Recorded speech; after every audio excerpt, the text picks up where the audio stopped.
In this verse of the Quran of Surah Tawbah, chapter number 9, verse number 24, Allah is saying, قُلْ إِنْ كَانَ آبَاؤُكُمْ, whether it be for fathers. And you know the Quran respects the parent the highest after Allah subhanahu wa ta'ala. Allah says in the Quran in Surah Isra, chapter number 17, verse number 23 and 24, we have ordained for you that you worship but one Allah, and that you be kind to your parents. So after Allah comes the parents. That you be kind to your parents, and if one of them or both of them reach old age, do not say a word of contempt. Don't say off to them.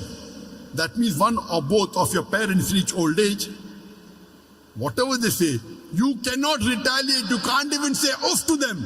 So much you have to respect them. Don't say off to them, but rather address them with honor. Lower to them your wing of humility and pray to thy Lord that bless them as they cherished me in childhood. According to the verse of the Quran, respecting the parents is of utmost importance. After worshipping Allah, come respecting your parents. Allah says in Surah Nisa, chapter 4, verse number 135, Ya ayyuhalladhina amanu, O you believe, stand out for justice as witness to the truth of Allah subhanahu wa ta'ala, even if it be against yourself, against your parents, against your relatives, rich or poor. When it comes for standing for justice in supporting Allah, you have to stand out for justice even if it against yourself, against your parents, mother or father, against your relatives, whether it be your son, whether it be your brothers, whether it be your spouses, whether it be rich or poor. Allah protects all. So here Allah is telling us that you love your parents, yes, but when it comes to justice, even if it goes against yourself, against your parents, against your relatives, you have to stand out for justice that's true to Allah subhanahu wa ta'ala. And Allah is repeating the same thing. قُلْ إِنْ كَانَ أَبَاؤُكُمْ وَأَبْنَاؤُكُمْ وَإِخْوَانُكُمْ وَأَزْوَاجُكُمْ وَعَشِيرَتُكُمْ. Say whether it be for your fathers, or for your sons, or for your brothers, or for your spouses, wives and husbands, or for your relatives. And Allah continues, وَأَمْوَالٌ اقْتَرَفْتُمُوهَا, and the wealth that they have amassed. Allah says in Surah Baqarah, chapter number 2, verse number 261, that the parable of those who spend their way in the way of Allah subhanahu wa ta'ala, the parable of those who spend in the way of Allah subhanahu wa ta'ala is like a grain of corn, and that corn becomes 7 years, each year bearing 100 corns. That means that one grain becomes 700 grains. Allah says, if you spend in the way of Allah, Allah will give you 700 times profit. In business terminology, 70,000% profit. If you spend in the way of Allah subhanahu wa ta'ala, Allah promises you 70,000% profit, 700 times profit. And Allah continues, Allah will give you much more. That means minimum profit Allah has guaranteed you if you spend in the way of Allah is 70,000%, 700 times profit. Allah continues, وَأَمْوَالٌ اقْتَرَفْتُمُوهَا وَتِجَارَةٌ تَخْشَوْنَ كَسَادَهَا وَمَسَاكِنُ تَرْضَوْنَهَا. The wealth you have amassed, the business in which you deal, the house in which you live. What are your considerations? Why are you afraid to do dawah?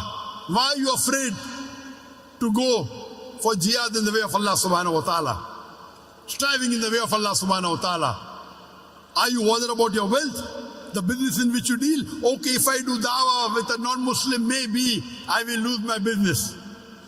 Maybe I'll have less customers. The wealth you have amassed, the business in which you deal, the house in which you live. Are you afraid that if you do dawah, strive and struggle in the way of Allah subhanahu wa ta'ala, whether it be striving physically, whether it be striving for dawah, whether it be striving to explain the Quran, are you afraid of your fathers, of your sons, of your brothers, of your spouses, wives and husbands, of your relatives, the wealth you have amassed, the business in which you deal, the house in which you live? And Allah continues, Ahabba ilaykum min Allahi wa rasuli wa jihadin fi sabili. If you love all these 8 things more than Allah, more than His Rasul, and doing jihad in the way of Allah subhanahu wa ta'ala and striving in the way of Allah subhanahu wa ta'ala. Allah says, fatarabbasu, wait. When Allah says wait, what does he mean? He's giving you a warning. For example, in the school, there is a bully who bullies a junior student. And the junior student tells that big bully who is a senior student, wait till I get my elder brother. And his elder brother happens to be a big gangster. So when the junior student is telling the senior student, wait, he's actually giving him a warning, you buzz off. You get out, otherwise you'll be taught a lesson. When the junior student tells the senior student, wait, he's telling him, wait till I teach you a lesson. That means you better run off. So when Allah says, fatarabbasu, Allah is telling us Muslims, you better improve. fatarabbasu hatta ya'ti Allah bi amri, until Allah brings about his decision unto you. Wait, otherwise Allah will bring upon destruction unto you. Wallahu la yahdil qawmul fasiqin, and Allah guides not the fasiq people, the perverted transgressors, the rebellious people. So Allah is giving a warning in verse number 24, Surah Tawbah, to all the Muslims that you should love Allah and His Messenger and doing jihad in the way of Allah subhanahu wa ta'ala more than anything else.